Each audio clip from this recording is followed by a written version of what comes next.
Eu sou filho de uma menina que engravidou aos 14 anos. Ela tinha vindo da Paraíba, passado por Minas Gerais, e chegou no Rio de Janeiro. E ali ela foi assediada por um homem de 35 anos, casado e pai de 2 filhos. Este foi meu pai. Deste relacionamento, ela engravidou. Ela não queria ficar grávida, meu pai não queria engravidá-la. Ok? Eu soube por algumas pessoas, minha mãe reluta muito com isso. Talvez fosse uma ideia bem forte de meu pai, de fazer um aborto. E não deu certo. Hoje eu entendo que eu não era, e você também não é, projeto de homens. Uau. Você é projeto de Deus. Meu pai não queria, Amém. minha mãe não queria, mas Deus quis. E contrariando as expectativas, eu nasci. Meu pai então não tinha como me deixar na mão de uma menina de 14 anos, sem recursos nenhum, vinda do Nordeste. Ele pega então e me toma de minha mãe, porque não conseguiu conviver com ela, e me dá para uma família, que me deu para outra família, que me deu para outra família. E eu passei por algumas famílias, né, que eu fui criado. E tudo isso eu só vou entender lá na frente, porque como é que Deus dá um ministério de família para quem não tem família? Uau. Certo? Eu aprendi que o nosso ministério está muito próximo da nossa dor.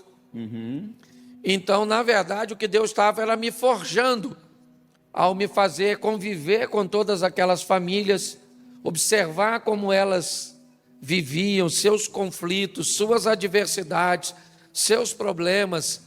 E eu aprendi, olhando tudo isso.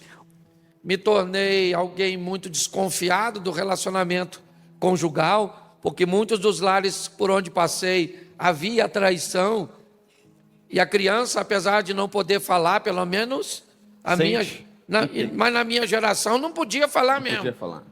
Na nossa geração, se você falasse alguma coisa do mais velho, provavelmente o que você tem na boca Já não...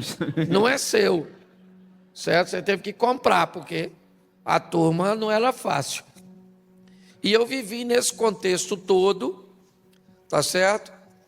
E em 1992 eu encontro com Jesus e com a mulher da minha vida. Uau. E aí minha vida muda totalmente da água para o vinho. Agora, você falou que você chegou a pensar como que Deus dá um ministério de família para alguém que não tem família. Você acha que, de repente, aquilo que te gera dor pode ser o seu propósito de vida? É isso? Sim, nem sempre, ok? Hã? Senão tem gente que pode acabar sofrendo demais, achando que toda dor traz consigo um ministério embutido. E nem sempre. Tá, e nem sempre é assim. Mas na maioria das vezes, o que fica dessas dores pode ser reciclado e oferecido para outras pessoas num novo modelo. Ok. É alguém que descobriu que podia fazer uma camiseta de uma garrafa PET. Uau. Ok? Pegou um lixo e transformou em algo que pudesse ser reutilizado de uma forma tão boa. Eu entendo que a dor, se for bem observada por pessoas maduras, mesmo que não seja um ministério, pode se tornar um belo testemunho. Muito bem. Como pode se tornar um empresário, né? Sim, sim. Alguém que viveu um momento de escassez. Eu conheço empresários assim, que tiveram N dificuldades, né, na infância, na adolescência, e colocaram no seu coração que mudariam a sua história de vida e começaram a estudar, trabalhar, se dedicar, e hoje dá emprego para milhares de pessoas. Sim, né? é verdade. Então aí você encontrou a sua esposa na igreja? Aí eu encontrei a mulher primeiro. Ok. E Jesus depois. Diferente. É diferente. Primeiro eu encontrei a mulher, depois eu encontrei um Deus para me ajudar a conviver com ela. É mais ou menos assim, ok? Então eu acabo me convertendo e me casando em 1992. E eu trabalhava de motorista numa empresa, depois de trabalhar de pedreiro em São Paulo, ok? E eu trabalhei de balconista e fui trabalhar numa empresa como motorista inicialmente, depois me tornei responsável por toda a parte logística, até que um dia eu fui pregar numa igreja, do nada eu encontro uma missionária com o mesmo nome da minha mulher. Uau. E no final do culto ela pergunta, eu era presbítero, o presbítero Cláudio só acredita em profecia. Eu falei, acredito. Ela falou, dentro de 40 dias você perde seu emprego. Que profecia. Pensa num troço ruim. 36 dias depois eu fui mandado embora. Aconteceu. Aconteceu. E o que eu não sabia é que ela tinha me dito que Deus ia me dar um ministério, mas eu não tinha histórico de família, não sabia o que era ministério, viver como assim? Eu sabia de viver do meu trabalho, certo? Se fosse na construção civil, se fosse por trás do balcão vendendo, ou por trás de um volante dirigindo, mas eu não fazia ideia de que iria se tornar o que se tornou, ok? Eu só fui vivendo. As pessoas às vezes me perguntam, quando é que a chave virou? Não houve um momento em que a chave virou. A chave foi virando à medida que eu fui vivendo o que Deus tinha para mim, certo? E isso foi fazendo com que as coisas, quando eu vi, eu já tinha mais de 10 milhões de seguidores na época, nas minhas redes sociais. Que, se eu não me engano, não foi nem o senhor que viu, foi o seu filho que viu. Parece uma história que ele que disse, pai, você tem ideia de como você está sendo seguido? Olha os seus vídeos, aí que caiu a ficha. Na verdade, gente, eu nunca postei nada na rede social, eu não sei fazer. Eu nunca postei nada no YouTube, eu não sei postar. Esses dias meu telefone tocou, era eu ligando para mim. O telefone apareceu o meu número. Então eu não tenho muita familiaridade com tecnologia. Eu simplesmente fui fazendo aquilo que Deus estava me entregando. Na verdade, eu entregava às pessoas de uma forma mais bem-humorada, de uma forma... Nós viemos de uma instituição onde os ensinos eram muito fortes. Okay, é verdade. Mas eu via que depois de palestras e cultos, seminários, boa parte do que aqueles homens entregavam ficava jogado pelo chão, porque os ouvintes não eram capazes de absorver. Então eu olhei como informações tão extraordinárias podem se perder. Eu descobri que o modelo que eles estavam usando para se comunicar com as pessoas não era o melhor modelo. Eles estavam com dificuldade de fazer uma atualização. E foi isso que eu fiz através do humor.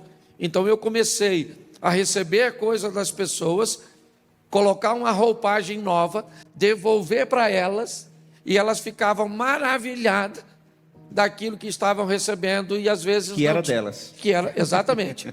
Eu costumo dizer que o ápice da criatividade é copiar sem citar a fonte. Uau. Boa. Boa. Então você encontrou uma mulher, que depois se tornou... Minha esposa. Sua esposa. Na verdade, eu moro em Xerém, um lugarzinho bem pequenininho, no Rio de Janeiro, onde a gente faz, o Marcos está comigo, meu amigo, nós basicamente, por ter poucas pessoas na época, nós trocávamos de namorada, se não desse certo. Era quase um revezamento. Então não deu certo. Ou seja, a minha esposa era namorada do meu melhor amigo. Caramba! E eu era alguém que, para ajudar meu amigo, ficava com a tia dela. Caramba! Você deu bem então, hein? O tempo passou, eu não dei certo com a tia dela, ela não deu certo com o meu amigo, e mais à frente nós nos encontramos e nos casamos. Hoje, né? Esse ano agora que entra, vamos fazer 31 anos de casado. Temos 2 filhos, agora 2 netas e uma família não perfeita, mas muito abençoada. Muito bem. Agora, pastor Cláudio, nós nos conhecemos já há alguns anos, éramos da mesma instituição. Eu lembro que algumas vezes o senhor ia ministrar para adolescentes, jovens aqui em São Paulo, vinha do Rio, eu ia te buscar na rodoviária Tietê, né? Você vinha do Rio de ônibus. E em 2012, aproximadamente, um evento para líderes lá em Foz do Iguaçu, um evento do pastor Silas Malafaia, o senhor foi convidado a ministrar, a pregar a palavra. E ali, eu lembro até a mensagem como hoje, né? Exatamente o que ele está falando. Ele pega a mensagem importante, coloca uma roupagem nova, entrega, e os ouvintes conseguem guardar e colocar em prática. Você falou sobre Nínive, sobre Jonas, né? E você falou, quem está no seu barco? E aquela mensagem mexeu com, eram 5.000 líderes, alguma coisa assim, de todo o Brasil, estava ali. E aquela mensagem viralizou naquela época, né? Todo mundo saiu assim maravilhado, impactado. Eu ouço até hoje aquela mensagem. E eu creio que ali uniu duas coisas: o preparo com a oportunidade. A unção, você sempre teve, né? Eu lembro que você atraía os adolescentes, ficava horas ministrando para eles, para os jovens, né? Eles indo, você tinha uma técnica, não sei se você ainda usa hoje, você lia a Bíblia rápido pra caramba, e a galera caía na risada e tal, e depois você ministrava, batia pra caramba também na molecada. E aí, em 2012, naquele evento, Slavec de líderes, surgiu uma oportunidade para um homem que estava preparado. Muitas pessoas hoje esperam a oportunidade para depois se preparar e querem vencer na vida, né? Então, aproveitando essa plateia aqui, todos que estão nos assistindo, qual a palavra que você deixaria para pessoas que entendem que elas ainda não venceram, não chegaram onde elas desejam chegar, ou nasceram para chegar? Eu acho que o seguinte, eu realmente, eu me preparei bastante, ok? Eu lia muito, eu estudava muito, eu orava muito, eu tinha uma intensidade muito grande naquilo que eu fazia. Porém, eu estava trazendo um modelo muito esquisito para as pessoas. Que modelo? Evangelho e humor. Unir essas duas coisas há quase 30 anos atrás era algo basicamente impossível. Ninguém poderia ser bem-humorado e cristão, porque as duas coisas não se fundiam. Então, eu precisava de uma das coisas que para mim é o segredo do meu ministério até hoje. Eu precisaria de credibilidade. Ok? Eu precisava de credibilidade. Eu tinha um conteúdo, é verdade, eu me preparei para isso, eu orava para isso, eu entendia que era isso que Deus tinha para mim, mas eu precisava de uma credibilidade que eu não tinha, porque eu era novo, porque eu não tinha um pai, um avô, pastor, uma igreja forte por detrás para me oferecer suporte. Então o que aconteceu? Preste atenção no que eu vou lhe dizer. Deus começou a preparar pessoas que tinham credibilidade estabelecida para me receber. E foi aí que em 2012 aconteceu. O pastor Silas Malafaia, que já tinha uma credibilidade, um nome, toda uma estrutura, Deus o aproximou da minha vida. E eu peguei uma carona na credibilidade dele. Ele me ofereceu uma carona. Era só uma carona, certo? Num determinado ponto ele me deixaria. Ele não iria me levar até o fim, ok? Mas quando ele me deu uma carona, pessoas começaram a me ver ao lado dele. Então eu comecei a ser respeitado, porque pessoas diziam: fulano é alguém de credibilidade, se Cláudio está andando com ele, é porque Cláudio não é qualquer um. Porque quando a vida te aproxima de pessoas sérias, você precisa entender que é apenas uma carona. Essa pessoa, a seriedade dessa pessoa não vai te levar até o seu destino, certo? Em determinado momento essa pessoa te deixa, e aí sim, a sua credibilidade é que vai continuar. E foi assim que aconteceu.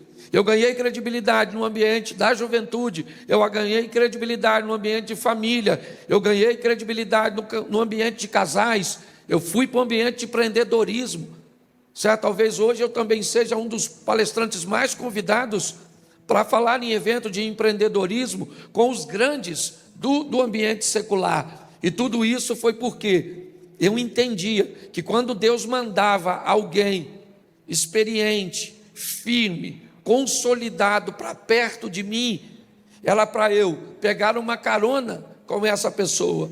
Então eu sempre respeitei os bem-sucedidos.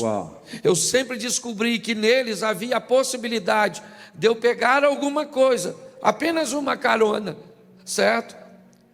E eu descobri que se eu quero ir para algum lugar, eu preciso andar com quem já está lá. Show de bola. Se eu quero ter alguma coisa, eu preciso já andar com quem já tem. Se eu quero fazer alguma coisa, eu preciso andar com quem faz. Depois de um tempo, eu não preciso mais da credibilidade do pastor Silas. O que tem é uma grande gratidão. Eu tenho gratidão por muita gente que me ofereceu carona. E sei que muitas caronas ainda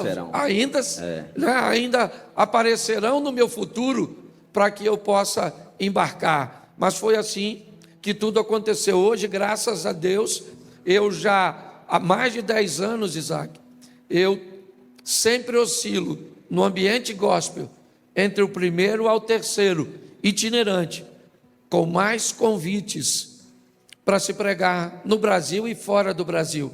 Hoje eu chego a receber ainda, depois de 30 anos, mais de 100 convites por dia. Meu Deus. Ok? E tudo isso para mim, gente, tem a ver com credibilidade, algo que é dificílimo de ganhar e facílimo de perder. Eu sei. Irmãos, os créditos vão para o canal do Pastor Isaac Oficial. PR Isaac Oficial. Entra lá, se inscreva, assista aos vídeos que são uma bênção. Compartilhe esse vídeo com alguém que precisa ouvir esta mensagem. Compartilhe esse vídeo com alguém que precisa ouvir esta mensagem. Compartilhe nos seus grupos de WhatsApp. Compartilhe com seus familiares.